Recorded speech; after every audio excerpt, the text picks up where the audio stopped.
Se todo o material com o qual o homem trabalha falasse, era tanta história para ser contada. Os materiais são um espelho da história. Tanto que vários períodos da nossa história têm nome do material usado na época. Idade da pedra, idade do bronze, idade do ferro. É mole?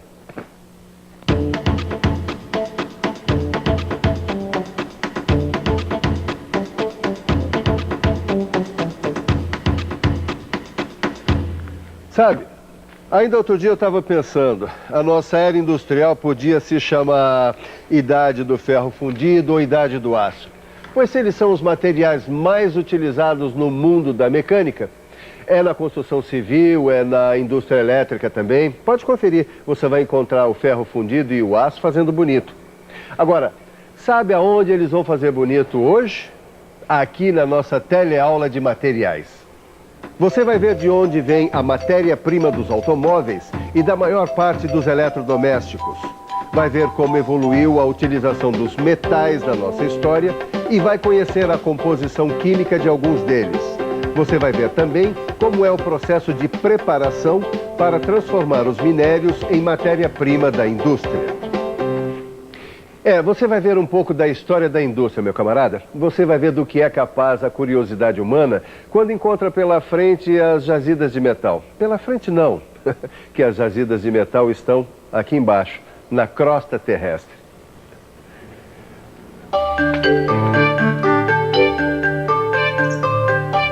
O que é que o ferro gusa tem? Como é que o homem conseguiu dominar tanta tecnologia para minerar, beneficiar e melhorar as propriedades dos metais que ele usou e ainda usa cada vez mais na indústria? Você não acha que era uma boa para mim e para Edgar, que estamos estudando mecânica, que temos o sonho de um dia construir um kart, conhecer mais a fundo a história e as características da nossa principal matéria-prima, que são os metais? Tô certa ou tô errada? Você tá certa, Nilson, você tá certa. Ed, que surpresa. Eu achei que você ia dizer que era perda de tempo, sei lá, qualquer coisa assim. Não, coisíssima nenhuma. Eu acho super importante a gente conhecer a história das coisas. Assim a gente fica sabendo o porquê que assim ficou assim. Sim. Como assim? Isso é uma coisa que a gente vai ver nessa fita aqui, ó. Oba, você conseguiu! Consegui sim. Uma cópia da fita daquela reportagem lá na TV, ó. Legal. O nosso programa hoje vai mostrar 10 mil anos de história. Você vai ver uma reportagem especial sobre a descoberta, exploração e industrialização dos metais. Começando pelo metal mais cobiçado na história da humanidade. Ele mesmo, o ouro. O ouro sempre chamou a atenção do homem pelo brilho, desde quando começou a ser usado há 8 mil anos antes de Cristo. É um metal nobre, porque é encontrado em estado puro na natureza. Ele não precisa ser beneficiado. O ouro é fácil de trabalhar. Ele transmite energia com facilidade. Não é duro e não tem muita resistência mecânica. Agora, como o ouro é muito dúctil, ele não serve para fazer ferramentas. Agora, como matéria-prima para ferramentas, o primeiro metal a ser usado pelo homem foi o cobre. O cobre começou a ser usado há 4 mil anos atrás. Os primeiros artesãos descobriram que ele era maleável, mas ficava mais duro quando era martelado por outra ferramenta. Tá vendo? O cobre faz o gênero bate que eu gosto. Os artesãos daquela época descobriram que o cobre era muito fácil de soldar. Acidentalmente, como acontece na maioria das grandes descobertas do homem, descobriram que o cobre se liga facilmente a outros metais. E no caso, foi a liga de cobre com estanho que deu origem ao bronze. Quer dizer que o bronze é uma liga de cobre. Só que o bronze é mais duro que o cobre. Isso mesmo. Agora, será que ela não vai falar do ferro, que é o que mais interessa pra gente? Acontece que o ferro só veio a ser usado pelo homem muito tempo depois, por volta do ano de 1500 a.C. O ferro é um elemento fácil de encontrar na crosta terrestre, mas difícil de processar. É, não é fácil mesmo processar ferro, hein? Hoje em dia até que não é muito complicado. Mas há 1.500 anos devia ser um abacaxi produzir peças de ferro. 1000 anos antes de Cristo foram construídos os primeiros fornos de redução direta.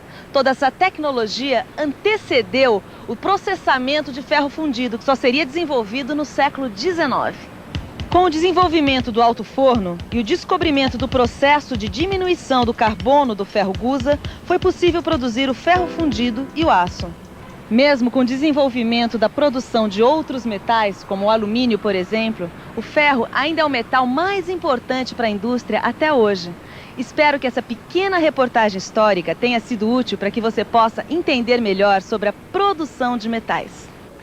Espero que essa história de metais esteja bem clara para você, porque eu, mesmo tendo passado a minha vida inteira ao lado deles, de vez em quando tenho lá as minhas dúvidas. E quando eu tenho dúvidas, eu gosto de dar uma olhada no dicionário. Quer ver só? A própria palavra metal pode dar uma dica pra gente. Vamos ver. Ah, tá aqui.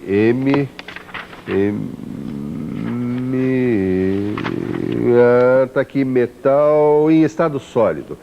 Metal em estado sólido é um material de estrutura cristalina formada de elementos químicos de carga positiva.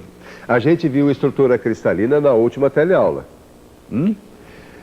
As propriedades do metal são a dureza, a resistência mecânica, a plasticidade, a condutividade térmica e elétrica. E aí? Deu pra pegar a história? Até que deu. Só que eu ainda tenho uma dúvida. Qual é a diferença entre o ferro fundido e o aço, hein? E agora ela me pegou. Eu vou mostrar pra você a diferença entre o ferro fundido e o aço, pra você nunca mais esquecer. Para um material metálico ser ferroso, ele tem que ter o ferro como principal elemento na sua composição. Quando a quantidade de carbono presente nesse material metálico ficar entre 2 e 4,5%, aí você tem o ferro fundido. Agora, quando essa quantidade de carbono ficar abaixo de 2%, aí você tem o aço. Deu para entender? Hoje em dia a gente encontra ferro fundido e aço em tudo quanto é lugar. Você só não vai topar com esse tipo de material na natureza. Tudo que você vai encontrar nesse mundão de Deus, e isso se você tiver uma picareta por perto, é minério de ferro, que é como uma pedra, e que deve ser processado antes de poder ser transformado em ferro fundido ou aço, entendeu? Em outras palavras, quer dizer, alguns metais são puros, como o ouro e a platina, enquanto outros só aparecem misturados com outros elementos, sob a forma de minérios. Essa é que é a história. Peraí, tem uma história que eu gostaria de entender melhor. Os metais, eles podem estar puros na natureza, certo? Certo, Edgar. Ou na forma de minério, certo? Isso mesmo. E o Brasil tem reservas de minério de ferro à beça, sabia? As grandes concentrações de minério de ferro são chamadas jazidas. O Brasil tem grandes jazidas de minério de ferro. A nossa produção de minério de ferro abastece as siderúrgicas brasileiras e é exportada para muitos países do mundo. Tudo bem, mas em qualquer lugar do mundo, esse minério de ferro tem que ser preparado para servir como matéria-prima do alto forno, né?